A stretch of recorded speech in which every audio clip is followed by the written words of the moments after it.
കോൺഗ്രസ് അധ്യക്ഷൻ ശ്രീ രാഹുൽ ഗാന്ധി കേരളത്തിലെ വയനാട് പാർലമെന്റ് നിയോജകമണ്ഡലത്തിൽ മത്സരിക്കുന്നതിൽ മുഴുവൻ UDF പ്രവർത്തകന്മാരും അതിനെ സ്വാഗതം ചെയ്യുകയാണ്. കേരളത്തിലെ കോൺഗ്രസ് നേതൃത്വം പ്രവർത്തകരുടെ വികാരം അറിഞ്ഞുകൊണ്ടാണ് ശ്രീ രാഹുൽ ഗാന്ധി വയനാട്ടിൽ നിൽക്കണമെന്നുള്ള ആവശ്യം ഹൈക്കമാൻഡിൻ്റെ മുമ്പിൽ അവതരിപ്പിച്ചത്. ഞങ്ങളുടെ ഈ അഭ്യർത്ഥന മാനിച്ച കോൺഗ്രസ് പ്രസിഡന്റിനോട് നന്ദി പറയുകയാണ്.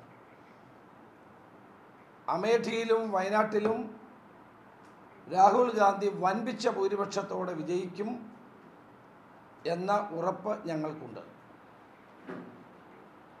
തെക്കേ ഇന്ത്യയിലെ ഏതെങ്കിലും ഒരു നിയോജക മണ്ഡലത്തിൽ നിന്ന് മത്സരിക്കണമെന്നുള്ള ചിന്ത ഉണ്ടായ സന്ദർഭത്തിലാണ്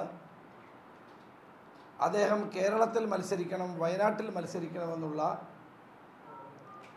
പ്രവർത്തകരുടെ അഭിപ്രായവും വികാരവും ഞങ്ങൾ അവതരിപ്പിച്ചത്. കഴിഞ്ഞ 8 ദിവസമായി ഈ തീരുമാനം നീണ്ടുപോയതിൽ എല്ലാവർക്കും ചെറിയ ചെറിയ വിഷമങ്ങൾ ഉണ്ടായിരുന്നെങ്കിലും ഇന്ന് ഈ പ്രഖ്യാപനത്തോടു കൂടി എല്ലാവരും ആഹ്ലാദത്തോടെയും സന്തോഷത്തോടെയുമാണ് ഈ പ്രഖ്യാപനത്തെ സ്വാഗതം ചെയ്യുന്നത്. കോൺഗ്രസ് അധ്യക്ഷൻ കേരളത്തിൽ വരുന്നതോടുകൂടി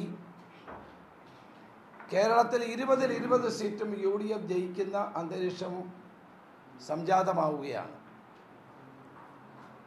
തമിഴ്നാട്, കർണാടകം പോലെയുള്ള തെക്കേ ഇന്ത്യ സംസ്ഥാനങ്ങളിൽ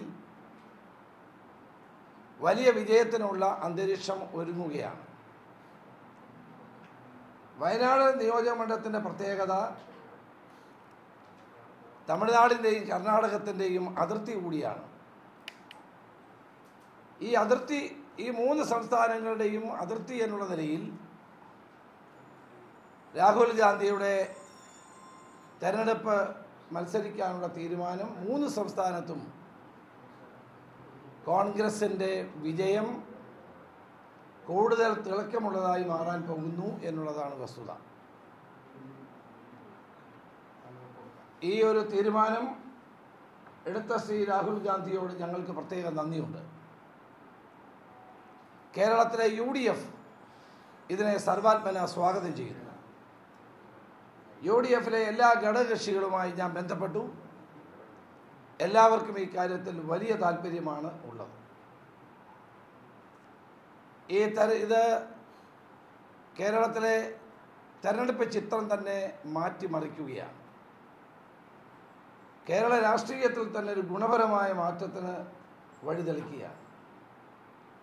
ആദ്യമായിട്ടാണ് പ്രധാനമന്ത്രി സ്ഥാനാർത്ഥിയായിട്ടുള്ള ഒരു വ്യക്തി, ഒരു നേതാവ് കേരളത്തിൽ പാർലമെൻറ്റ് തെരഞ്ഞെടുപ്പിൽ മത്സരിക്കുന്നു. അതോടുകൂടി കേരളം ഇന്ത്യയുടെ ശ്രദ്ധാകേന്ദ്രമായി മാറുകയാണ്. ഇന്ത്യൻ രാഷ്ട്രീയം കേരളത്തിലേക്ക് ഉറ്റുനോക്കുന്ന ഒരു പ്രത്യേകതയാണ് ഈ തെരഞ്ഞെടുപ്പിലൂടെ ഉണ്ടാകുന്നത്. ഇന്ത്യയിലെ പാർലമെൻറ്റ് തെരഞ്ഞെടുപ്പിൻ്റെ ഒരു സ്ഥിരാകേന്ദ്രവും ശ്രദ്ധാകേന്ദ്രവുമായി മാറുന്ന കേരളവും വയനാടും മാറുന്നു എന്നുള്ളതാണ് ഏറ്റവും വലിയ പ്രത്യേകത. മാത്രമല്ല, വയനാട് പോലൊരു പിന്നോക്ക ജില്ല, ആദിവാസികളും പാവപ്പെട്ട ജനവിഭാഗങ്ങളും അധിവസിക്കുന്ന ഒരു പ്രദേശം, വികസന കാര്യത്തിൽ പിന്നിൽ നിൽക്കുന്ന ഒരു പ്രദേശം, രാഹുൽ ഗാന്ധിയുടെ വരവോടുകൂടി അത് വലിയ മാറ്റത്തിന് വഴിതെളിക്കും. മാത്രമല്ല, കർഷക ആത്മഹത്യക്കെതിരെ ഏറ്റവും വലിയ പോരാട്ടം നടത്തിയ രാഹുൽ ഗാന്ധി കർഷകർ അനുഭവിക്കുന്ന ദുരിതങ്ങളും പ്രയാസങ്ങളും വളരെയേറെയുള്ള വയനാട്ടിൽ മത്സരിക്കുന്നതും ഒരു പ്രത്യേകത തന്നെയാണ്. അപ്പോൾ രാഹുൽ ഗാന്ധി ദേശീയ രാഷ്ട്രീയത്തിൽ ഉയർത്തുന്ന ദളിത് ആദിവാസി സമൂഹത്തിൻ്റെ പ്രശ്നങ്ങളും കാർഷിക പ്രശ്നങ്ങളും ഒത്തുചേർന്ന ഒരു നിയോജക മണ്ഡലത്തിലേക്കാണ് അദ്ദേഹം വരുന്നത് എന്നുള്ളത് വലിയ പ്രത്യാശ നൽകുന്ന ഒരു കാര്യമാണ്. ഏതായാലും ഞങ്ങളിതിനെ സർവാത്മന സ്വാഗതം ചെയ്യുന്നു. കേരളത്തിലെ എല്ലാ കോൺഗ്രസ് പ്രവർത്തകരും ജനാധിപത്യ വിശ്വാസികളും രാഹുൽ ഗാന്ധിയുടെ ഈ തീരുമാനത്തെ പൂർണ്ണ മനസ്സോടുകൂടി ഏറ്റെടുക്കുമെന്ന് ഞങ്ങൾക്ക് വിശ്വാസമുണ്ട്. ചരിത്രപരമായ ഒരു വിജയം ശ്രീ രാഹുൽ ഗാന്ധിക്ക് വയനാട്ടിൽ ഉണ്ടാകും എന്നുള്ള കാര്യത്തിൽ സംശയമില്ല. ഏത് സാഹചര്യത്തിലാണ് രാഹുൽ ഗാന്ധി വയനാട്ടിൽ മത്സരിക്കണം എന്നൊരാവശ്യം കോൺഗ്രസ് നേതൃത്വം ഒറ്റക്കെട്ടായി ആവശ്യപ്പെടുന്നു? ഞങ്ങൾ ആവശ്യപ്പെടാനുള്ള കാരണം AICC വൃത്തങ്ങളിൽ അദ്ദേഹം തെക്കേ ഇന്ത്യയിൽ നിന്ന് മത്സരിക്കണമെന്നുള്ള അഭിപ്രായം ഉരുത്തിരിഞ്ഞു വരുന്നു എന്നറിഞ്ഞപ്പോഴാണ് അപ്പോൾ കേരളത്തിൽ അത് വേണം എന്നുള്ള ആവശ്യം ഞങ്ങൾ ഉന്നയിച്ചത്. അത് ഇപ്പോൾ അംഗീകരിച്ചതിൽ ഞങ്ങൾക്ക് സന്തോഷമുണ്ട്. ഞങ്ങളെല്ലാവരും ഒറ്റക്കെട്ടായിട്ടെടുത്ത ഒരു തീരുമാനമാണ്. ദേശീയ തലത്തിൽ BJPയും കേരളത്തിൽ ഇടതുപക്ഷവുമാണ്, ഒരു സംശയവും കാര്യത്തില്ല. ഇപ്പം മുഖ്യമന്ത്രി പറഞ്ഞു, മുഖ്യമന്ത്രിക്ക് പത്രസമ്മേളനം ഞാൻ കേട്ടു, കേരളത്തിൻ്റെ മുഖ്യമന്ത്രിക്ക് പരിഭ്രാന്തിയാണ്. കേരളത്തിൻ്റെ മുഖ്യമന്ത്രി ഇപ്പോൾ മതേതര ശക്തികളുടെ കൂട്ടായ്മയെ എന്നും എതിർത്തിട്ടുള്ള വ്യക്തിയാണ്. പാർട്ടി കോൺഗ്രസിൽ സീതാറാം യെച്ചൂരി മുന്നോട്ട് വെച്ച ദേശീയ മതേതര ജനാധിപത്യ ബദലിനെ തുരങ്കം വെച്ചത് കേരളത്തിലെ മുഖ്യമന്ത്രിയും പാർട്ടി നേതാക്കന്മാരുമായിരുന്നു. അല്ലായിരുന്നെങ്കിൽ പാർട്ടി കോൺഗ്രസ്സിൽ അത് പാസ്സാകുമായിരുന്നു. സെൻട്രൽ കമ്മിറ്റിയിൽ വോട്ടിനിട്ട് തള്ളിയ നേതൃത്വം കൊടുത്തതും കേരള മുഖ്യമന്ത്രിയും കേരളത്തിലെ CPM നേതാക്കന്മാരുമായിരുന്നു. രാഹുൽ ഗാന്ധി വരുന്നു എന്ന് കണ്ടപ്പോൾ ഇപ്പോൾ പരിഭ്രാന്തിയിൽ നിന്ന് ഉടലെടുത്ത അഭിപ്രായ പ്രകടനമാണ് മുഖ്യമന്ത്രി നടത്തിയത്. ഞങ്ങൾ BJPക്കെതിരായിട്ട് തന്നെയാണ് ദേശീയ തലത്തിൽ പോരാടുന്നത്, എല്ലാവർക്കും അറിയാം. കേരളത്തിലും അവരുടെ ശക്തി ഒരിക്കലും ഉയർന്നു വരരുത് എന്നുകൂടി കണ്ടുകൊണ്ട് തന്നെയാണ് ഞങ്ങളുടെ മത്സരം. രാഹുൽ ഗാന്ധി വന്നതോടുകൂടി BJPക്ക് ഒരു സീറ്റും കിട്ടാത്ത അവസ്ഥയായി. ഇടതുപക്ഷ മുന്നണിക്കും അതുപോലെ തന്നെ 20 സീറ്റിലും വിജയിക്കാൻ കഴിയാത്ത അവസ്ഥയിലേക്ക് കേരള രാഷ്ട്രീയം രൂപപ്പെട്ടു വരികയാണ്. അതിൽ നിന്നുള്ള നിരാശയാണ് മുഖ്യമന്ത്രിക്ക് രാഹുൽ ഗാന്ധിയെ വിമർശിക്കുന്നത് എന്നാണ് ഞങ്ങളുടെ വിശ്വാസം.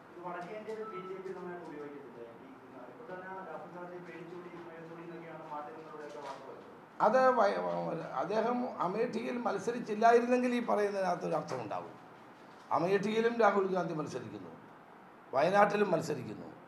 ഈ 2 മത്സരങ്ങളിലൂടെ തെക്കേ ഇന്ത്യയിലും കൂടുതൽ സീറ്റുകൾ കോൺഗ്രസിന് നേടിയെടുക്കുക എന്നുള്ളതാണ് ഇതിൻ്റെ പിന്നിലുള്ള മറ്റൊരു പ്രധാനപ്പെട്ട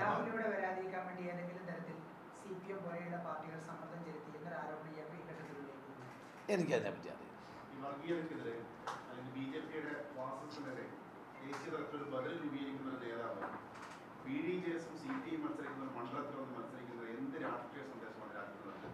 സന്ദേശം വളരെ വ്യക്തമാണ്. കോൺഗ്രസിന് കൂടുതൽ സീറ്റ് ഉണ്ടായി നരേന്ദ്രമോദിയെ താഴെ ഇറക്കി ഒരു ഗവൺമെൻറ് ഉണ്ടാക്കാനുള്ള നടപടികളുമായി മുന്നോട്ട് പോകാനുള്ളതാണ്. രാഹുൽ ഗാന്ധിയുടെ വരവോടുകൂടി കേരളത്തിൽ കോൺഗ്രസിൻ്റെയും UDFൻ്റെയും വിജയം 10 മടങ്ങ് വർദ്ധിക്കുകയാണ്, വിജയസാധ്യത. മാത്രമല്ല തെക്കേ ഇന്ത്യ സംസ്ഥാനങ്ങളിൽ, ഇപ്പോൾ കർണാടകം, തമിഴ്നാട് തുടങ്ങിയ സംസ്ഥാനങ്ങളിൽ കൂടുതൽ വിജയത്തിനുള്ള അന്തരീക്ഷം ഒരുങ്ങുകയാണ്. അപ്പം പരമാവധി സീറ്റുകൾ തെക്കേ ഇന്ത്യയിൽ നിന്ന് കോൺഗ്രസിന് അനുകൂലമാക്കി മാറ്റുക എന്നുള്ള ലക്ഷ്യത്തോടെയാണ് അദ്ദേഹം തെക്കേ ഇന്ത്യയിൽ മത്സരിക്കുന്നത്.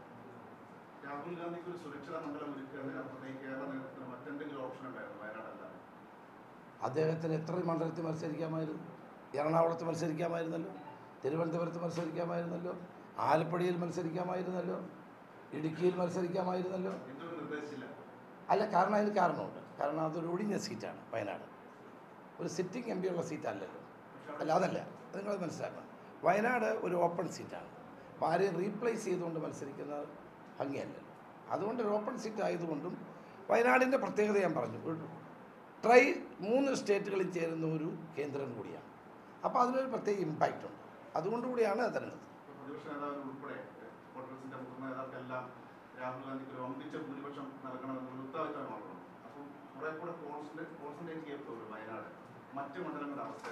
മറ്റ് മണ്ഡലങ്ങളിൽ അതിൻ്റെ ആവേശത്തിമിർപ്പിൽ പ്രവർത്തകർ വലിയ ഭൂരിപക്ഷം നേടാനുള്ള ഒരുക്കങ്ങൾ നടത്തും. നേതാക്കളും പ്രവർത്തകരും ആരും വയനാട്ടിലേക്ക് വരേണ്ട ആവശ്യമില്ല.